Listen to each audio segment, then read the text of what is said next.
Hello students, তোমাদের সবাইকে আমাদের চ্যানেলে ওয়েলকাম জানাই। দেখো, এবিটি টেস্ট পেপার মাধ্যমিক যেটা 2024-2025 এই টেস্ট পেপার থেকে আমরা আজকে লাইফ সায়েন্সের আরো একটি ইম্পর্টেন্ট সেট সলভ করে নেব। তোমরা জানো আমাদের চ্যানেলে আমরা এবিটি টেস্ট পেপার থেকে লাইফ সায়েন্সের বিভাগ ক থেকে শুরু করে বিভাগ খ, গ, ঘ চারটে যে বিভাগ রয়েছে প্রত্যেকটা বিভাগের সমস্ত প্রশ্নের আনসার আমরা প্রোভাইড করি এবং বিভিন্ন প্রশ্নের আনসার যেগুলো আমরা প্রোভাইড করি সেগুলো তোমাদের টেক্সট থেকে আমরা দেখিয়ে দিই। সাতরা প্রান্তিক ছায়া পাবলিকেশনের যে টেক্সট বুকগুলো আছে বা রায় মার্টিন যেটা তোমাদের রেফারেন্স বুক আছে সেখান থেকে আমি আনসারগুলো তোমাদের দেখিয়ে দিই। কিছু কিছু আনসার আমি নোটসের আকারে সেগুলো লিখেও কিন্তু তোমাদের প্রোভাইড করে দিই। অলরেডি আমরা লাইফ সায়েন্সের ক্লাস শুরু করে দিয়েছি, ফিজিক্যাল সায়েন্সেরও দেখবে সলিউশন তোমাদের হয়ে গেছে, সেগুলো কিন্তু তোমরা দেখে নিও। তোমরা এই ভিডিও ডেসক্রিপশন বক্সে যাবে, সেখানে তোমরা এবিটি টেস্ট পেপারের এবছরের প্লেলিস্ট পেয়ে যাবে। এছাড়া আমাদের চ্যানেলের প্লেলিস্ট অপশনে যেতে পারো, সেখানে এবিটি এর জন্য আলাদা আমরা প্লেলিস্ট ক্রিয়েট করে দিয়েছি। সেখানে এবিটি এ থেকে সমস্ত সাবজেক্টের সলিউশন, যেমন আমি দেখো এখন তোমাদের ফিজিক্যাল সায়েন্স এবং লাইফ সায়েন্সের সম্পূর্ণ সেটগুলোর আমরা আনসার প্রোভাইড করছি। ম্যাম তোমাদের বেঙ্গলি সাবজেক্টের সলিউশন প্রোভাইড করছেন। সেই সমস্ত ক্লাসই তোমরা একটা প্লেলিস্টের মধ্যে পেয়ে যাবে এবং বাকি যে সাবজেক্টগুলো আছে সেগুলোর ক্লাস খুব শীঘ্রই আমাদের চ্যানেলে শুরু হয়ে যাবে। তাহলে চলো আজকে আমরা লাইফ সায়েন্সের আরো একটা সেটের সম্পূর্ণ প্রশ্নপত্র মানে সম্পূর্ণ সেটের আনসার আমরা পরপর দেখে নিই। দেখো, আজকের ক্লাসে আমরা এবিটিএ টেস্ট পেপার থেকে লাইফ সায়েন্সে যেটা সেকেন্ড তোমাদের সেট দেওয়া হয়েছে পেজ নাম্বার 79 সেটা আমরা সলভ করব। এর আগে আরো একটি লাইফ সায়েন্সের সেট এবং ফিজিক্যাল সায়েন্সের দুটো সেট আমরা কমপ্লিট করে দিয়েছি। বিভাগ ক থেকে বিভাগ ঘ পর্যন্ত সমস্ত প্রশ্নের আনসার দেওয়া হয়েছে। এই ভিডিও ডেসক্রিপশন বক্সে বা আমাদের চ্যানেলের প্লেলিস্ট অপশনে গিয়ে তোমরা সেখানে এবিটি এর আলাদা প্লেলিস্ট পেয়ে যাবে, সেখান থেকে অবশ্যই পূর্ণ ক্লাসগুলি দেখে নিও। দেখো, বিভাগ ক থেকে আমাদের লাইফ সায়েন্সের আজকে প্রথম প্রশ্ন হচ্ছে কোন জোড়াটি সঠিক সেটা আমাকে নির্বাচন করতে হবে। প্রথমেই দেখো এখানে সুষুম্না শীর্ষক যেটা সেটা হৃদস্পন্দন এবং খাদ্য গলাধকরণ মানে খাদ্যটাকে গিলতে কিন্তু সাহায্য করে বা এই জিনিসগুলোকে কন্ট্রোল করে। তাহলে অপশন ডি। বাদ বাকিগুলো কিন্তু সবগুলোই ভুল দেওয়া হয়েছে। নিচের কোনটি এডিএইচ মানে অ্যান্টি ডাই ইউরেটিক হরমোন, যার অপর একটা নাম হচ্ছে ভেসোপ্রেসিন, সেটার কাজ কোনটা? এগুলোর মধ্যে দেখো উপধমনীকে সংকুচিত করে রক্তচাপ বাড়ায়, মানে বৃক্কীয় নালিকায় জলের পুনঃশোষণে সাহায্য করে। এরকম ভাবেও কিন্তু অনেক সময় অপশন দেওয়া থাকে, এখানে অপশন এ। এরপর 1.3 নিচের কোনটি অ্যাকশনের গঠনগত বৈশিষ্ট্য নয়? দেখো, র্যানভিয়ারের পর্ব মাইলিন সিদ থাকে, সোয়ান কোষও থাকে, কিন্তু নেজেল দানা এটা ডেনড্রন কোষদেহের মধ্যে থাকে। তাহলে এখানে অ্যাকশনের কিন্তু এটা বৈশিষ্ট্য নয়। এরপরে 1.4 অ্যামাইটোসিস কোষ বিভাজনের সঠিক বৈশিষ্ট্যটি শনাক্ত করো। এখানে দেখো ক্রোমোজোম এবং বেমতন্তু গঠিত হয় না। অ্যামাইটোসিস মানে ডাইরেক্ট সেল ডিভিশন, সরাসরি একটা কোষ বিভাজিত হয়ে দুটো কোষে পরিণত হয়। এখানে বেমতন্তু ক্রোমোজোম কোনো কিছু গঠিত হয় না, তার মানে এখানে এটা কিন্তু হয়ে যাবে আনসার। 1.5 এর যে ম্যাচিংটা দেওয়া হয়েছে এখানে দেখো সিএসএফ সেরিব্রোস্পাইনাল ফ্লুইড এটা অভিঘাত শোষক রূপে কাজ করে এটা। এরপরে দেখো নেক্সট মেনিনজেস কেন্দ্রীয় স্নায়ুতন্ত্রকে যান্ত্রিক আঘাত থেকে রক্ষা করে, এটা ঠিক আছে। আর নিউরোগ্লিয়া এটা মায়োলিন আবরণী গঠনে মানে মায়োলিন সিদ গঠনে সাহায্য করে এটা। তার মানে অপশন বি এখানে আমরা পেয়ে যাচ্ছি রাইট আনসার। 1.6 সঠিক জোড়টি নির্বাচন করো এবং লেখো। বহু বিভাজন হাইড্রার মধ্যে কিন্তু ঘটে না। আচ্ছা, সঠিক জোড়টি নির্বাচন করো, ঠিক আছে। এরপরে খন্ডি ভবন স্পাইরোগার মধ্যে ঘটে, তাহলে এটা কিন্তু ঠিক। হাইড্রার মধ্যে কোরকোদ্গম ঘটে, তাই না? তাহলে ভুল দেওয়া হয়েছে, খন্ডি ভবনটা স্পাইরোগাইরা, এটা ঠিক। আর বাদ বাকি দেখবে অপশনগুলো সেগুলো কিন্তু ভুল। যেমন পুনরুৎপাদন এটা প্ল্যানেরিয়ার মধ্যে হয়, ফার্নের মধ্যে হয় না, তাহলে বাদ বাকিগুলো তোমরা অবশ্যই ভুল পাচ্ছ, তাই না? 1.7 গিনিপিগের ক্ষেত্রে দ্বিসংখ্য জনুতে F2 জনুতে উৎপন্ন এই যে দুটো জিনোটাইপ দেওয়া হয়েছে এ দুটোর গ্যামেটের মানে অনুপাত, এখান থেকে কি গ্যামেট হবে? দেখো, ক্যাপিটাল বি থেকে capital B capital R, capital B capital R একটা পাবে, ক্যাপিটাল বির সঙ্গে স্মল আর পাবে, ক্যাপিটাল বির সঙ্গে স্মল আর পাবে, স্মল বি ক্যাপিটাল আর পাবে, স্মল বি ক্যাপিটাল আর, আর স্মল বি স্মল আর পাবে। তাহলে 4 ধরনের গ্যামেট পাচ্ছ, কিন্তু এখান থেকে হেটেরোজাইগোট একটাও কিছু নেই। তার জন্য এখানে গ্যামেটের সংখ্যা কি হবে? একটাই হবে, বির সঙ্গে ক্যাপিটাল বির সঙ্গে ক্যাপিটাল আর। তাহলে এগুলো 4টে গ্যামেট, এখানে একটা গ্যামেট, মানে 4:1। তোমাদের আরো একটা মানে সূত্র বলে রাখি, কত ধরনের গ্যামেট তৈরি হবে সেটা বের করার একটা সূত্র হচ্ছে 2 to the power n। 2 to the power n মানে 2 টু দি পাওয়ার যতগুলো হেটেরোজাইগাস আছে মানে আলাদা আলাদা ক্যাপিটাল স্মল, এরকম ভাবে তোমরা মনে রাখবে। হেটেরোজাইগাস মানে ক্যাপিটাল আর স্মল এল থাকবে। এখানে কয় জোড়া আছে? একটা দুটো, তাহলে 2 টু দি পাওয়ার 2 হয়ে গেল, মানে 2 টু দি পাওয়ার 2 মানে 4। এখানে ধরো একটাও হেটেরোজাইগাস মানে ক্যাপিটাল স্মল নেই, তার মানে এন এর মানটা 0, তাহলে 2^0, কোনো কিছুর পাওয়ার 0 মানে সেটা 1, তার মানে এখানে গ্যামেট হয়ে গেল 1, তাই না? এই সূত্রটা মনে রাখবে, দেখবে এর সাহায্যে সহজে যখন বড় দেবে A capital B capital A capital B এরকমভাবে নানা রকমভাবে বড় ছোট সি পর্যন্ত দিতে পারে, তখন তোমাদের বের করতে অসুবিধা হয়। এই সূত্র জানা থাকলে সহজে কিন্তু ইজিলি তোমরা বের করতে পারবে। মানুষের ক্ষেত্রে সঠিক জোটটি নির্বাচন করো। এখানে দেখো আমাদের ডিম্বাণু স্বাভাবিক ক্রোমোজোম বিন্যাস 22A+X, এটা ঠিক দেওয়া হয়েছে। ডিম্বাণুর মধ্যে কিন্তু ওয়াই থাকে না, ডিম্বাণুর মধ্যে দুটো এক্স থাকে না, একটা এক্স থাকে, তাহলে সবগুলো ভুল, অপশান সিটাই ঠিক। হিমোফিলিক পুত্র এবং স্বাভাবিক কন্যা আছে এমন পিতামাতার সম্ভাব্য যেটা জিনোটাইপ সেটা কি?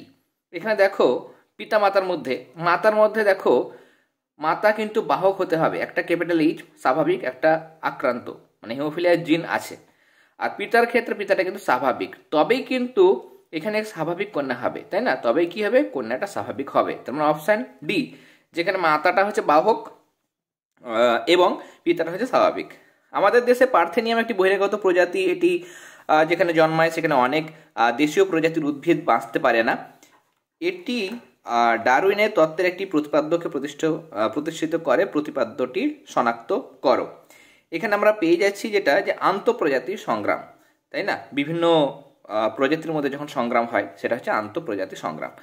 সমস্ত অঙ্গের যেটা বৈশিষ্ট্য সেটা হচ্ছে যে এদের কি হয়, উৎপত্তি আর গঠন একই কিন্তু কাজ আলাদা। 1.12 নিচের কোন প্রয়োজনের জন্য মৌমাছি ওয়াগেল নৃত্য করে তা স্থির করো। এটা হচ্ছে অন্যান্য শ্রমিক মৌমাছিদের মৌচাক থেকে খাদ্যের উৎস, অভিমুখ এবং দূরত্ব জানানো। 1.13 নিচের কোনটি বায়োস্ফিয়ার রিজার্ভ সম্পর্কিত সঠিক তথ্য তা শনাক্ত করো। এখানে প্রথম যেটা দেওয়া হয়েছে যে বাস্তুতন্ত্র সংরক্ষণের জন্য সঙ্গে স্থানীয় মানুষ ও অন্যান্য জীব সম্প্রদায় সংরক্ষণ করা হয়। এরপরে দেখো 1.14 ক্ষেত্রে নিচের কোন জোটটি সঠিক নয়, কোনটা সঠিক নয় বলেছে। দেখো জুরাসিক আর গরিলার বিপন্নতা, বহিরাগত প্রজাতি ল্যান্টেরা, তেলাপিয়া সবই ঠিক আছে। হটস্পট নির্ধারণ এটাও ঠিক আছে। গ্রিন হাউস গ্যাসের জন্য কিন্তু ইউট্রোফিকেশন ঘটে না, তার মানে এটা সঠিক নয়। এরপরে শেষ এমসিকিউ, বায়ুতে পরাগরেণু, ছত্রাকের রেণু, ধূলিকণার পরিমাণ হঠাৎ বেড়ে গেলে কোন সমস্যা বেড়ে যায়। সেখানে কি হয়, সেখানে অ্যাজমা হয়, ফুসফুসের অসুখ দেখা যায়, তার মানে এটা কিন্তু হয়ে যাবে রাইট আনসার। এরপরে আমরা এখানে যে শূন্যস্থান পূরণগুলো আছে সেগুলো দেখে নেব এবং খাতাতেও কিন্তু তোমাদের আনসারগুলো লিখে দেব। দেখো প্রথমে দেওয়া হয়েছে আচার্য জগদীশচন্দ্র বসু লজ্জাবতী এবং বনচাড়াল উদ্ভিদে বৈদ্যুতিক উদ্দীপনা পাঠিয়ে উদ্ভিদের কোন ধর্মটি প্রমাণ করেন। এখানে হবে সংবেদনশীলতা। এরপরে ড্যাশ অণুর ঘন কুণ্ডলীকৃত গঠনই হলো ক্রোমোজোম, এটা ডিএনএ অণুর, কেমন ছোট যেগুলো লেখা হবে সেগুলো লিখে দিচ্ছি, বড়গুলো আমি বলে দেবো। বীজের কুঞ্চিত আকার একটি কি বৈশিষ্ট্য, এটা একটা প্রচ্ছন্ন বৈশিষ্ট্য, তাই না? এটা একটা প্রচ্ছন্ন বৈশিষ্ট্য। গোলাকারটা হচ্ছে প্রকট। আধুনিক ঘোড়ার খুর হলো পূর্বপুরুষদের 3 নম্বর আঙুলের রূপান্তর। বায়ু দূষণের সঙ্গে সংশ্লিষ্ট ব্যাধি, তোমরা এখানে অ্যাজমা লিখতে পারো, কেমন, যে কোনো একটা রোগ। নমুনা বীজকে -196°C তাপমাত্রায় নাইট্রোজেনের মধ্যে রেখে এক্সিটি সংরক্ষণ, সেটা হচ্ছে ক্রায়ো সংরক্ষণ, তাই না? তাহলে এখানে তোমরা যে আনসারগুলো পাচ্ছ আমি এখানে লিখে দিয়েছি, আনসারগুলো তোমরা দেখে নাও। এরপরে সত্য মিথ্যা দেখে নেব, আমি টিক দিয়ে দিচ্ছি, যেগুলো সত্য আর ভুলগুলো ক্রস দিয়ে দিচ্ছি। প্রথমে বলেছে দেখো বহুমূত্র রোগে আক্রান্ত ব্যক্তির অত্যধিক পরিমাণে লঘুমূত্র নির্গত হয়, এটা কিন্তু দেওয়া হয়েছে আমাদের সত্য দেওয়া হয়েছে। প্রতিটি নিউক্লিওটাইডে নাইট্রোজেনযুক্ত ক্ষার এবং ফসফরিক অ্যাসিড থাকে, নিউক্লিওসাইড বলেছে, যদি নিউক্লিওটাইড থাকতো নিউক্লিওটাইড তাহলে কিন্তু এটা ঠিক হতো। নিউক্লিওসাইড যখন, সেখানে নাইট্রোজেন ক্ষারক, নাইট্রোজেন বেস মানে N2 বেস তো থাকে, তার সঙ্গে 5C পেন্টোজ সুগার বা পেন্টোজ শর্করা, তাই না, সেটাও কিন্তু প্রেজেন্ট থাকে। কিন্তু ফসফরিক অ্যাসিডটা কিন্তু এর মধ্যে থাকে না, নিউক্লিওসাইডে থাকে না, নিউক্লিওটাইডে থাকে। তাহলে এই জিনিসটা আমার হয়ে যাচ্ছে ভুল।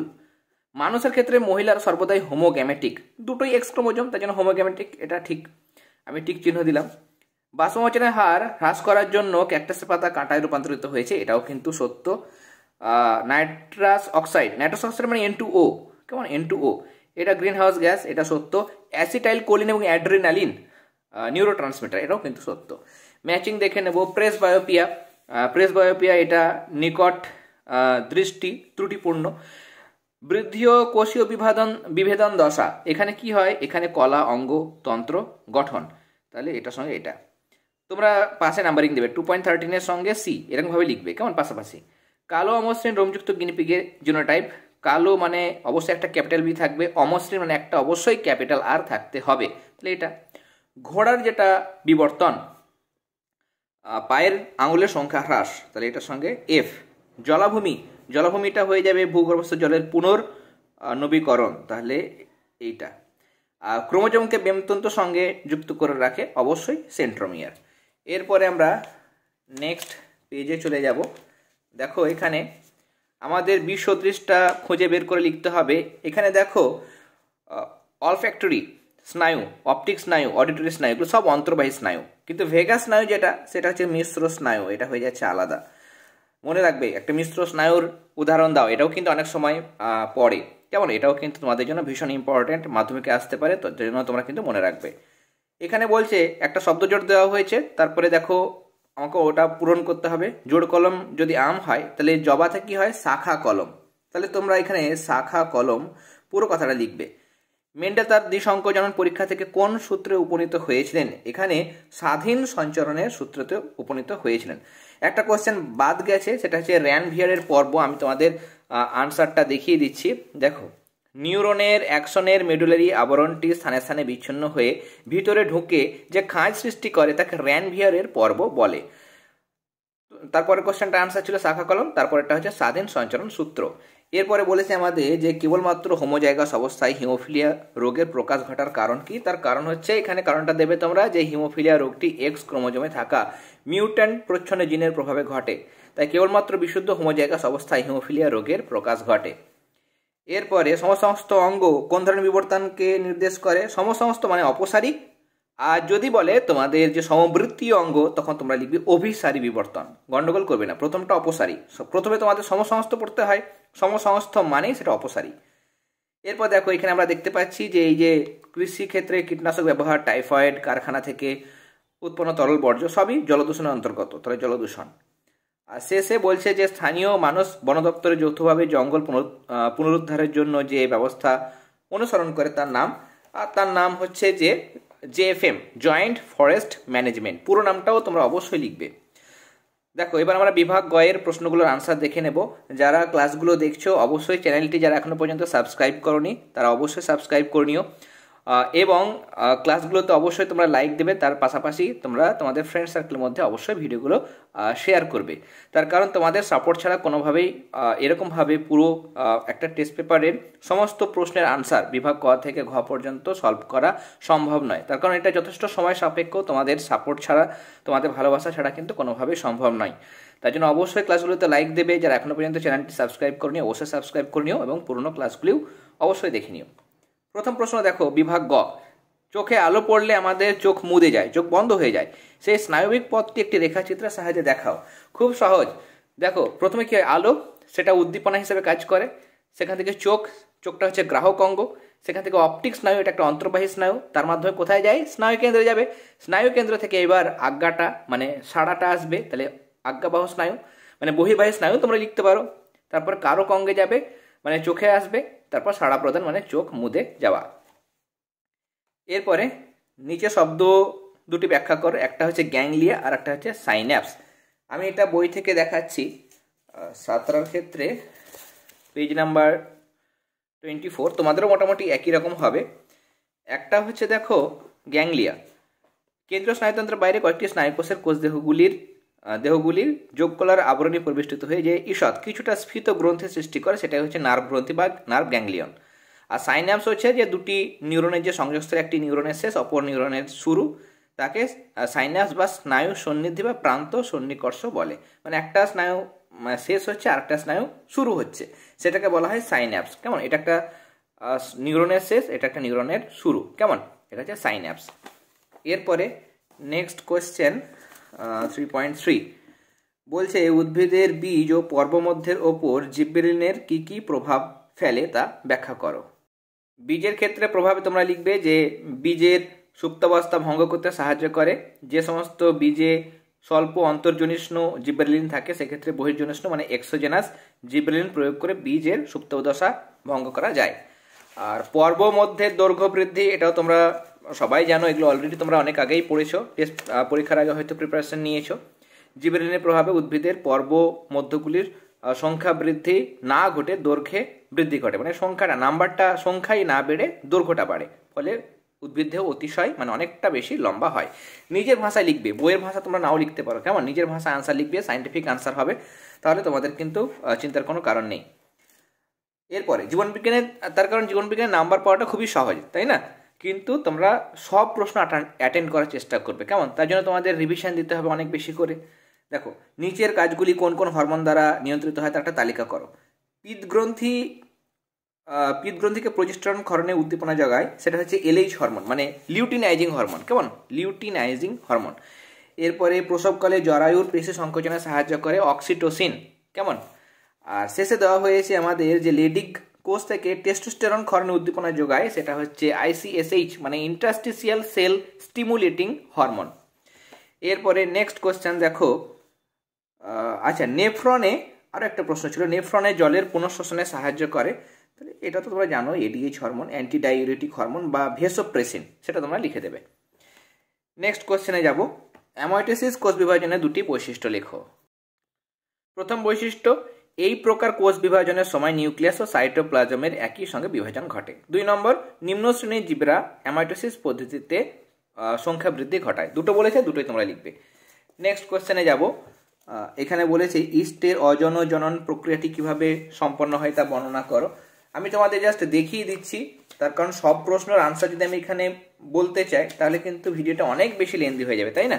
তোমরা অনেকেই খুঁজে পাবে, যারা পাবে না তাদের জন্য আমি দেখিয়ে দিচ্ছি। দেখো, ইস্টের কোরকোদ্গম, এটা তোমরা লিখবে। আমি এটা সাঁতরার থেকে দেখাচ্ছি, কিছু কিছু আনসার আমি ছায়া থেকেও দেখাবো। দেখো, নিম্নলিখিত বৈশিষ্ট্যগুলির ভিত্তিতে মাইটোসিস কোষ বিভাজনের ক্যারিওকাইনেসিস দশাগুলি শনাক্ত করো। একটা হচ্ছে ক্রোমোজোমের কোষের বিষুব অঞ্চল বরাবর অবস্থান ও নির্দিষ্ট নিয়মে সজ্জা। আচ্ছা, আমি দেখাচ্ছি তোমাদের, এটা হচ্ছে মেটাফেজ, আমি এখানে লিখে দিচ্ছি, কেমন? এটা হচ্ছে প্রথমটা হচ্ছে মেটাফেজ, আমি মেটা লিখলাম, কেমন? পুরোটা লিখছি না। বেমতন্তুর বিলুপ্তি, বেমতন্তু প্রথম মানে প্রফেজের শেষ দিকে বিলুপ্তি হয়, কেমন? অন্তিম প্রফেজ দশা লিখতে পারো বা শুধু প্রফেজ দশা লিখতে পারো। অন্তিম প্রফেজ লিখলে আশা করি মনে হয় আমার সেটা হচ্ছে আরও বেটার হবে। নিউক্লিয় পর্দা নিউক্লিয়াসের বিলুপ্তি, এটা হচ্ছে লাস্টের যেটা, কেমন? এটা কি টেলোফেজ, এটা হচ্ছে টেলোফেজ, কেমন? আচ্ছা, বেমতন্তুর বিলুপ্তি বলেছিল, তাই না? বেমতন্তুর বিলুপ্তি আমি ভুল করলাম, বেমতন্তুর বিলুপ্তি তো টেলোফেজ, এটা টেলোফেজ হবে। এইটা হবে নিউক্লিয়াস ও নিউক্লিওলাসের বিলুপ্তি, এটা টেলোফেজ, কেমন? না, এই নিউক্লিয় পর্দা এটা বিলুপ্তি বলেছে, মানে হারিয়ে যাওয়া, এটা প্রফেজ হবে। দেখো, গন্ডগোল হয়ে যাচ্ছে, তাই না? তাহলে বিষুব অঞ্চল মানে মাঝ বরাবর নিরক্ষীয় অঞ্চলে ক্রোমোজোমগুলো থাকে, সেটা কোথায় দেখলাম আমরা? মেটাফেজ দশায়। বেমতন্তুগুলো তো প্রথম থেকে গঠিত হচ্ছে, মেটাফেজ অ্যানাফেজে থাকছে, আর টেলোফেজ দশা হারিয়ে যায়, তাহলে টেলোফেজ হলো। নিউক্লিয় পর্দা নিউক্লিয়াসের বিলুপ্তি প্রফেজ দশা, প্রফেজ দশায় কিন্তু বিলুপ্ত হয়ে যায়। আর অপত্য ক্রোমোজোমের কোষের বিপরীত মেরুতে গমন মানে অ্যানাফেজীয় চলন, তাহলে এটা হচ্ছে অ্যানাফেজ দশা। আচ্ছা, নেক্সট, বংশগতি সম্পর্কিত নিচের শব্দ দুটি ব্যাখ্যা করো। প্রকট বৈশিষ্ট্য এবং জিনোটাইপ, এটা আমি তোমাদের দেখাচ্ছি। দেখো, প্রকট এবং তার সঙ্গে জিনোটাইপ। প্রকট বৈশিষ্ট্য মানে যে বৈশিষ্ট্য বিপরীতধর্মী অন্য কোনো বৈশিষ্ট্যের প্রকাশে বাধা দেয় কিন্তু নিজে প্রকাশ পায় তাকে প্রকট বৈশিষ্ট্য বলে। যেমন মটর গাছের ক্ষেত্রে লম্বা বৈশিষ্ট্যটি হলো প্রকট বৈশিষ্ট্য। আর কি দিয়েছিল? জিনোটাইপ। লিখবে যে জীবের জিনগত সমাহারের জন্য কোনো চরিত্রের প্রকাশকে জিনোটাইপ বলে। পরের প্রশ্নে যাব। পরের প্রশ্ন হচ্ছে, ভিন্ন ভিন্ন জিনোটাইপ একই ফিনোটাইপ উৎপন্ন করে। মটর গাছে দ্বিসংখ্য জননের পরীক্ষার ফলাফলের একটি উদাহরণ নিয়ে সারণীর সাহায্যে বক্তব্যটির যথার্থতা প্রমাণ করো।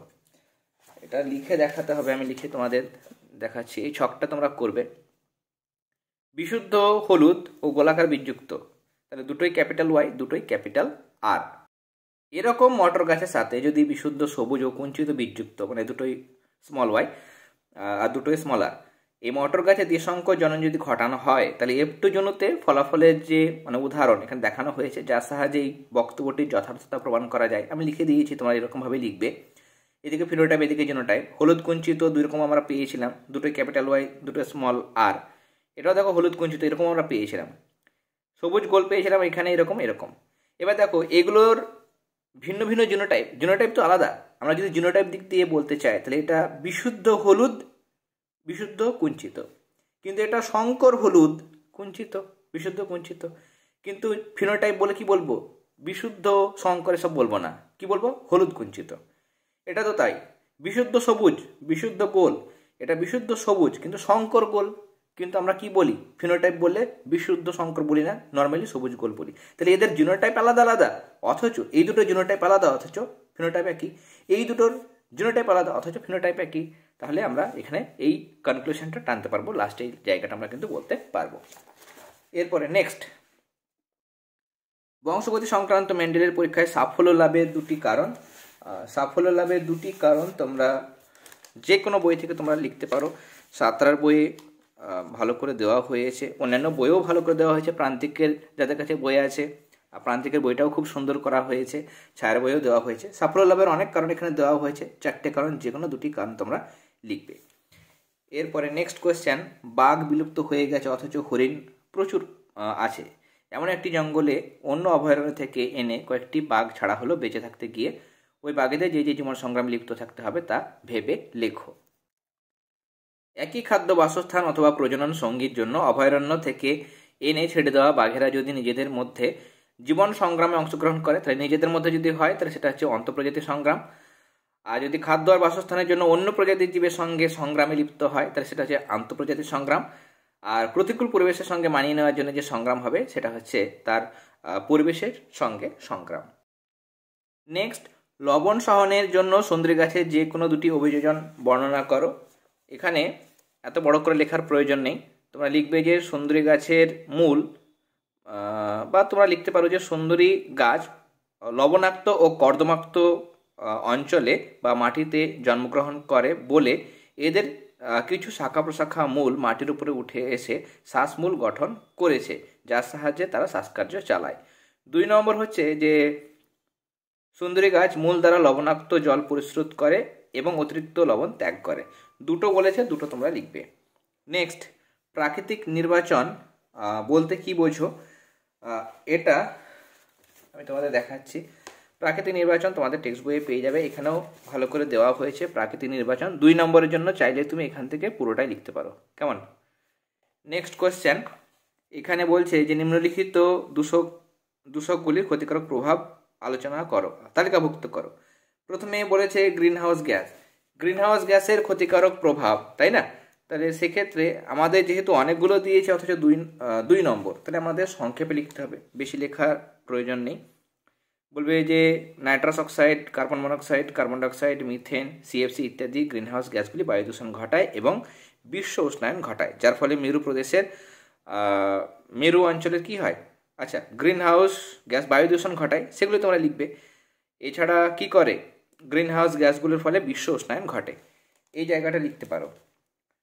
আর কৃষিক্ষেত্রে ব্যবহৃত রাসায়নিক সার আর অভঙ্গুর রাসায়নিক কীটনাশক আলাদা আলাদা পয়েন্টে লিখতে পারো বা এক জায়গাতে লিখতে পারো, যেহেতু আলাদা বলেছে আলাদা পয়েন্টই লিখবে। এক হচ্ছে যে অতিরিক্ত যদি রাসায়নিক সার ব্যবহার করা হয় তাহলে জমির পিএইচের পরিবর্তন ঘটে, এটা একটা বিষয়। আর কি হয়? জমির উর্বরতা ক্ষমতা নষ্ট হয়ে যেতে পারে, তার সঙ্গে জল এবং মাটি দূষণ ঘটে। এরপরে অতিরিক্ত কীটনাশক যদি ব্যবহার করা হয় তাহলে অতিরিক্ত কীটনাশক ব্যবহার করলে সেক্ষেত্রে কি হবে? সেই কীটনাশক এবং সার জলধৌত হয়ে পুকুরে ও নদীর জলে এসে পড়ে এবং জলকে দূষিত করে এবং জলের মানে বাস্তুতন্ত্রকে বিঘ্নিত করে, সেখানে যে জলজ প্রাণীগুলো আছে, উদ্ভিদ আছে, তাদের কিন্তু ক্ষতি হয়। এর সাথে পারঅক্সি অ্যাসিটাইল নাইট্রেটের কি ভূমিকা লিখবে? প্যান যেটা কার্সিনোজেন হিসাবে কাজ করে এবং ক্যান্সার সৃষ্টি করে, তাছাড়া চোখ জ্বালা ও শ্বসনতন্ত্রের ক্ষতি করে। এরপরে দেখো 3.15, এই যে জিনিসগুলো দেওয়া হয়েছে এগুলো বিপন্নতার কারণ: ইলিশ, মৌমাছি, পেঙ্গুইন, সর্পগন্ধা। ইলিশের বিপন্নতার কারণে তোমরা লিখবে মারাত্মক জলদূষণ, অতিরিক্ত পরিমাণে সংগ্রহ, অপরিমিত ব্যবহার। মৌমাছির বিপন্নতার কারণ অভঙ্গুর কীটনাশক, মাত্রাতিরিক্ত ব্যবহার, অরণ্য ধ্বংস, জলবায়ুর পরিবর্তন। এরপরে নেক্সট পেজে দেখাবো পেঙ্গুইনের বিপন্নতার কারণ হচ্ছে বিশ্ব উষ্ণায়ন, মেরু অঞ্চলে বরফের গলন, খাদ্যের অভাব। আর সর্পগন্ধার হচ্ছে অত্যধিক আহরণ ও অতি ব্যবহার। আচ্ছা, বা অতি ব্যবহার, এটা কিন্তু দেয় তোমাদের, হ্যাঁ, মানে সর্পগন্ধার বিপন্নতার কারণে অনেকগুলো অপশন দেওয়া থাকবে, তার মধ্যে থাকবে অতি ব্যবহার। তোমরা জানো যে এটা একটা ভেষজ উদ্ভিদ, এখান থেকে উচ্চ রক্তচাপের ঔষধ রেসারপিন তৈরি হয়, তাই জন্য এটাকে প্রচুর পরিমাণে ব্যবহার করা হয় এবং এটাই হচ্ছে তার বিলুপ্তির কারণ। এরপরে একটি বিপন্ন সরীসৃপ প্রজাতির সংরক্ষণের জন্য ইনসিটু সংরক্ষণ ব্যবস্থাগুলি লেখো এবং পশ্চিমবঙ্গে অবস্থিত এমন একটি সংরক্ষণ স্থানের নাম লেখো। এটা 2019 সালে এসছে। দেখো, একটি বিপন্ন প্রজাতি হলো কুমির। কুমির সংরক্ষণের জন্য ইনসিটু যে ব্যবস্থা গ্রহণ করা হয়েছে সেগুলি হচ্ছে দূষণ কমানো, চোরা শিকার বন্ধ করা। 2 নম্বর ক্যাপটিভ ব্রিডিং করা। 3 নম্বর হচ্ছে ডিমের হ্যাচিং ও স্বাভাবিক বাসস্থানে বাচ্চা কুমিরদের ছেড়ে দেওয়া।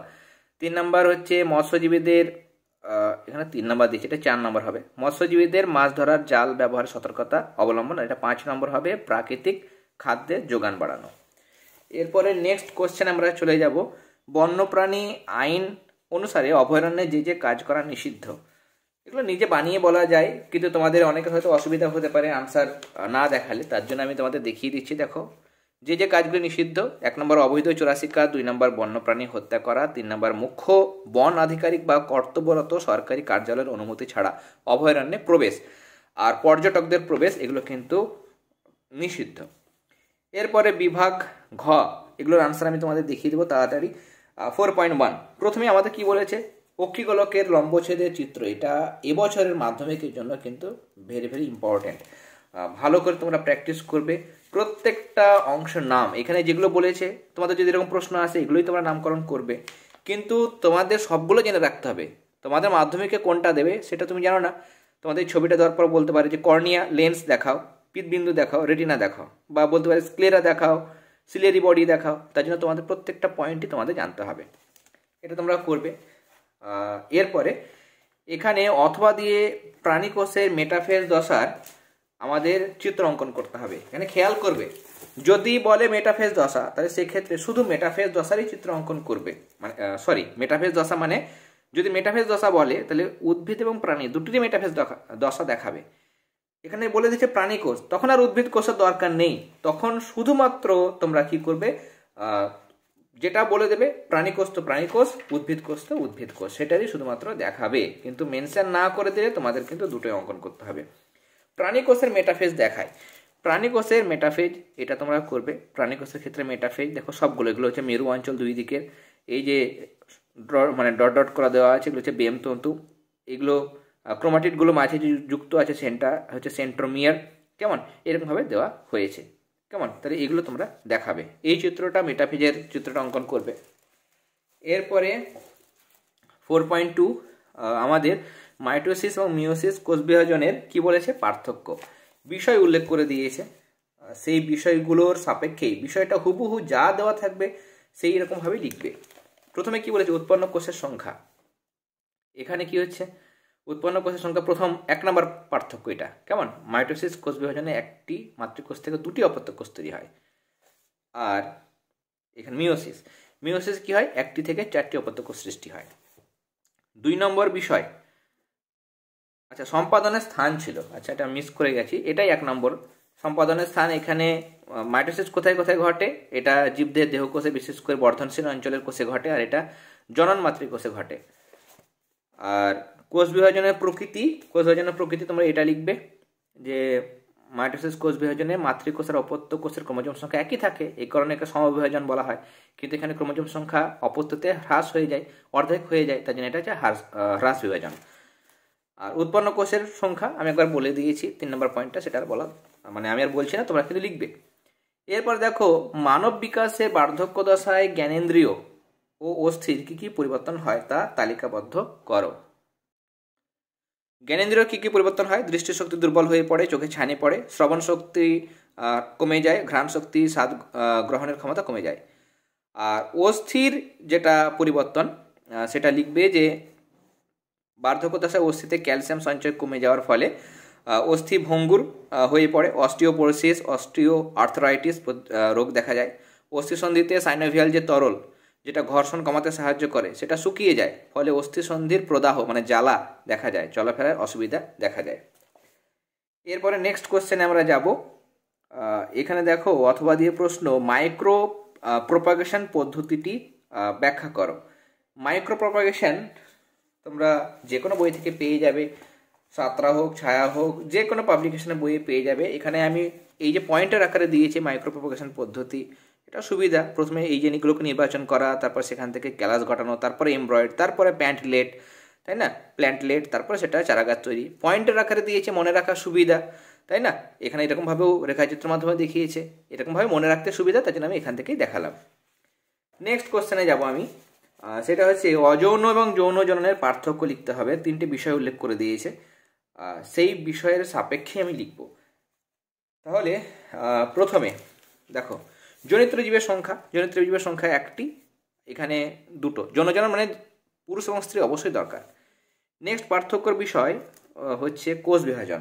কোষ বিভাজন পয়েন্ট করবে, এই পয়েন্টটা না লিখে কোষ বিভাজন লিখবে না, এই পয়েন্টটাই তোমাকে দিতে হবে যে এই প্রকার জননে কেবলমাত্র মাইটোসিস বিভাজন ঘটে। আর এখানে কি হচ্ছে, গ্যামেট উৎপাদন যখন হয় জনন মাত্রই কোষ, তাহলে অবশ্যই মিওসিস হবে।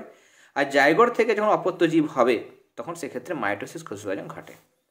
3 নম্বর পয়েন্ট, ভেদ বা প্রকরণের উৎপত্তি। এইটাকে কেটে তোমরা কি করবে, ভেদ বা প্রকরণের উৎপত্তি লিখবে। অপত্য জীব জিনগতভাবে জনিত্র জীবের অনুরূপ হয়, অর্থাৎ এক্ষেত্রে ভেদ বা প্রকরণের সৃষ্টি হয় না।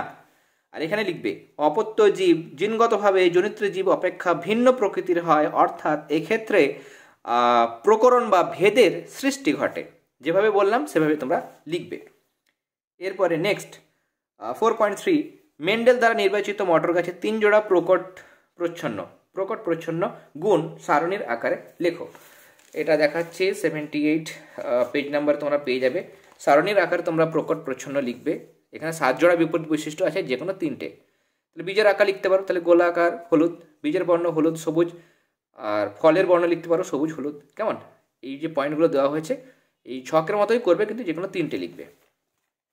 নেক্সট, এক সংখ্যক জনন পরীক্ষার সাহায্যে প্রথম যে সূত্র, এক সংখ্যক জননের সূত্র মানে কোন সূত্র বলো তো, পৃথক ভবনের সূত্র, তাই না। এক সংখ্যক জনন মানে পৃথক ভবনের সূত্র, ল অফ সেগ্রেগেশন, এটা তোমাকে লিখতে হবে। কেমন, আর এটা হচ্ছে মানে দ্বিসংখ্যক জননের সূত্র। তাহলে প্রথম এক সংখ্যক বলে এই সূত্রটা লিখতে হবে। অথবা দিয়ে প্রশ্ন, একজন বর্ণান্ধ মহিলা একজন স্বাভাবিক পুরুষকে বিবাহ করলেন, প্রথম অপত্য বংশে তাদের সন্তানদের মধ্যে বর্ণান্ধতার সম্ভাবনা বিচার করো। খেয়াল করো, এখানে বর্ণান্ধতার বাহক না, পুরোপুরি বর্ণান্ধ মহিলা, আর পুরুষটা হচ্ছে স্বাভাবিক পুরুষ। এই জায়গাটা খেয়াল করবে, তারপরে কিন্তু তোমরা এগোবে।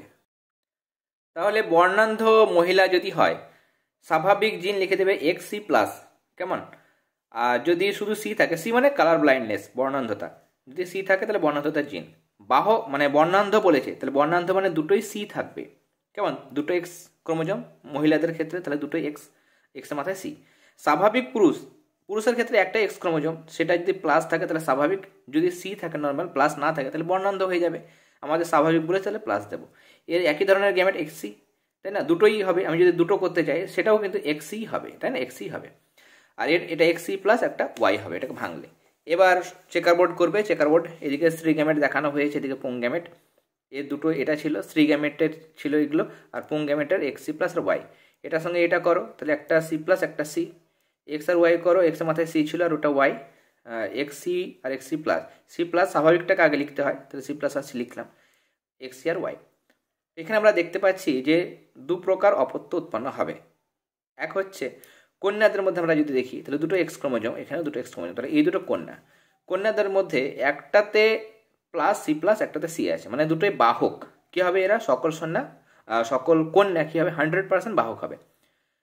আর পুত্রদের মধ্যে দেখো দুটোই কিন্তু বর্ণান্ধ, মানে 100% বর্ণান্ধ হবে। তাহলে এটাই হচ্ছে কনক্লুশন বা ফলাফল, এটা তোমরা লিখবে।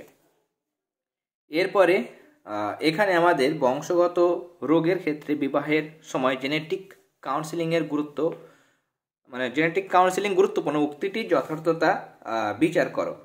এটা ছায়া থেকে দেখাচ্ছি, ছায়াতে পেজ নাম্বার 88-এ তোমাদের এটা দেওয়া হয়েছে। এই যে কেন গুরুত্বপূর্ণ, এখান থেকে শুরু করবে একদম। জেনেটিক কাউন্সিলিং করা হয়, তাহলে সেক্ষেত্রে তাদের জিনগত রোগ আছে কিনা, তাদের কোনো হিস্ট্রি রয়েছে কিনা আগেকার, তাহলে সেগুলো জানা যাবে আগে থেকে, তাই না।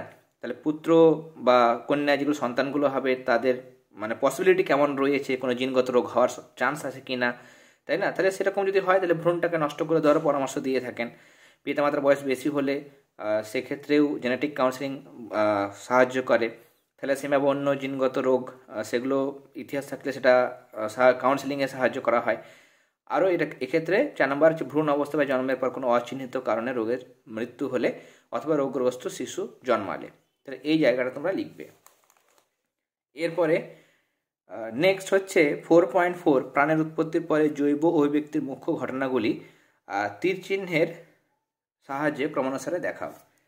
এটা 17তে তোমরা পেজ নাম্বার 97 ওপেন করো। দেখো তীর চিহ্নের সাহায্যে মুখ্য অভিব্যক্তি যে যে ঘটনাগুলো ঘটেছিল সেগুলো তোমরা দেখাবে, কেমন? নেক্সট এখানে আমাদের আরও একটা প্রশ্ন আছে, সেটা হচ্ছে হট ডাইলিউট স্যুপ কি?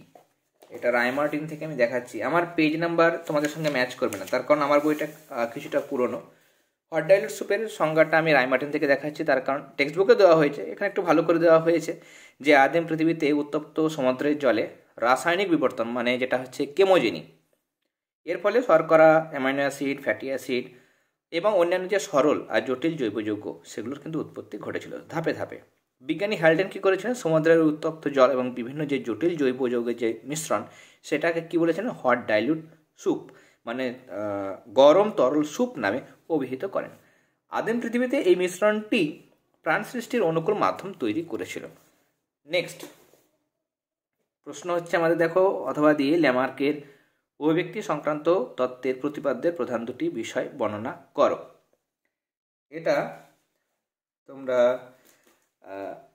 ল্যামার্কের প্রতিপাদ্য বিষয়, তাই তো? ল্যামার্কের প্রতিপাদ্য বিষয়টা এটা 17 থেকেই দেখাচ্ছি, পেজ নাম্বার 97-এ এখানে তোমাদের দেওয়া হয়েছে। তোমরা এখানে কি করবে, অঙ্গের ব্যবহার অব্যবহার সূত্রটা লিখবে আর অর্জিত বৈশিষ্ট্যের উত্তরাধিকার সূত্র, এই দুটো প্রতিপাদ্য তোমরা লিখবে। নেক্সট কোয়েশ্চেন, উটের অতিরিক্ত জল সংরক্ষণ সংক্রান্ত অভিযোজনগুলি লেখো।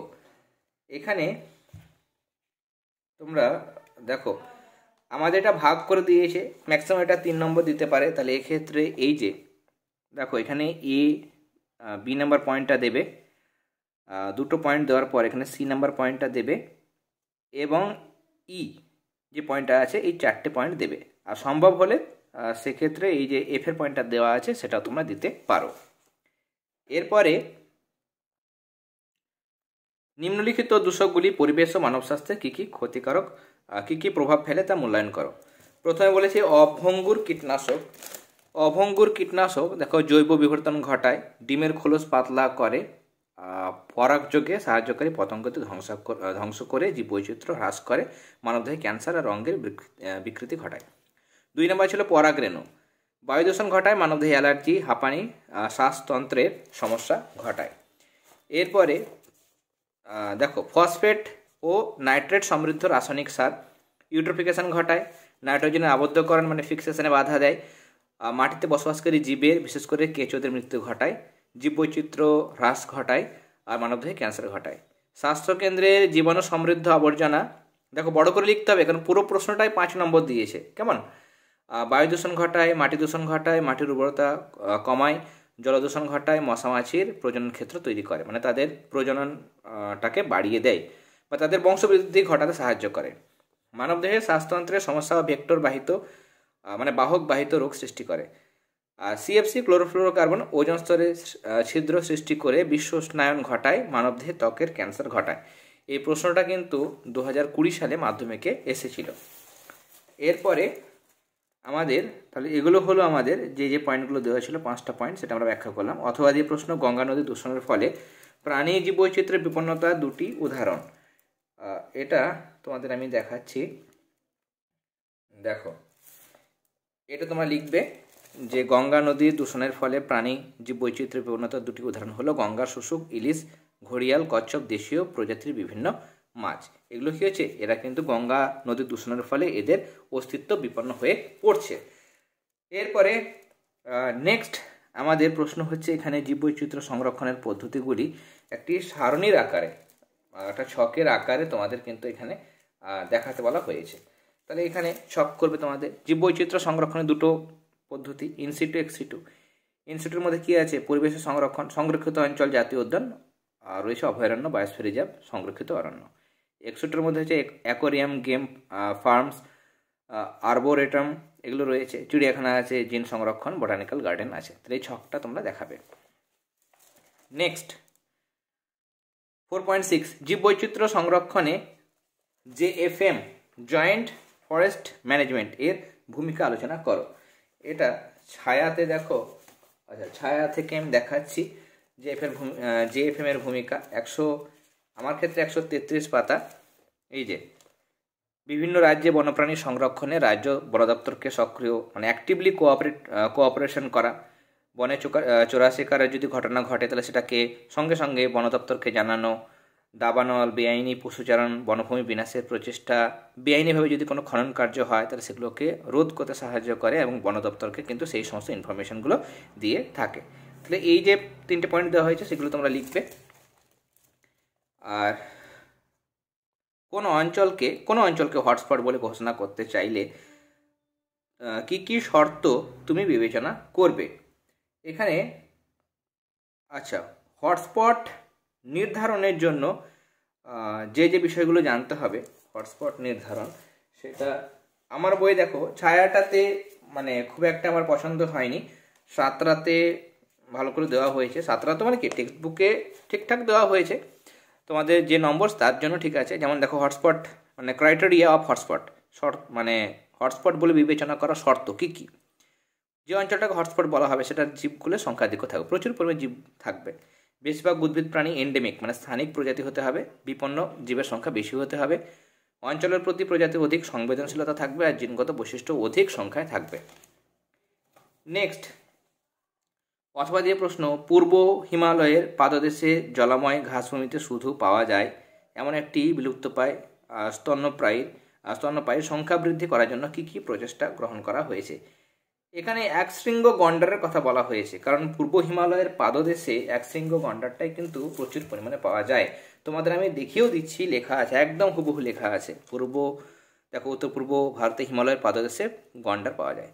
তাহলে এটা সংরক্ষণের জন্য কি কি প্রচেষ্টা গ্রহণ করা হয়েছে, এই যে IRV ইন্ডিয়ান রাইনো ভিশন, এই পুরো জায়গাটা তোমরা লেখার চেষ্টা করবে। আরও দেওয়া হয়েছে, তোমাদের আমি দেখাচ্ছি পরের পাতায়। দেখো এই যে কী কী ব্যবস্থা গ্রহণ করা হয়েছে এবং এগুলোর উদ্দেশ্যটা কি, বিশেষ করে উদ্দেশ্যটাও তোমরা চাইলে অ্যাড করে দিতে পারো। কেমন, যদি 3 নাম্বার দেয় চেষ্টা করবে লেখার, একটু সংক্ষেপে লিখবে, যে ইনফরমেশনগুলো লেখার প্রয়োজন সেগুলো তোমরা লিখবে। এই যে যেমন ডেটা দেওয়া হয়েছে কত কত এই যে সংখ্যা বাড়ানো হবে, শুধু সংখ্যা বাড়ানো হবে সেই জায়গাগুলো লিখবে। অ্যাকুরেট ডেটা মানে নাও দিতে পারো, কেমন, সেগুলো স্কিপ করতে পারো, কারণ ডেটা সবসময় মনে রাখা সম্ভব নয়। এরপর দেখো এখানে আরও একটা প্রশ্ন রয়েছে, আমাদের শেষ প্রশ্ন, নদী বাস্তুতন্ত্রের ভারসাম্য রক্ষায় জীববৈচিত্র্যের গুরুত্ব আলোচনা করো। এটা আমাদের আজকে সেটার একদম শেষ প্রশ্ন।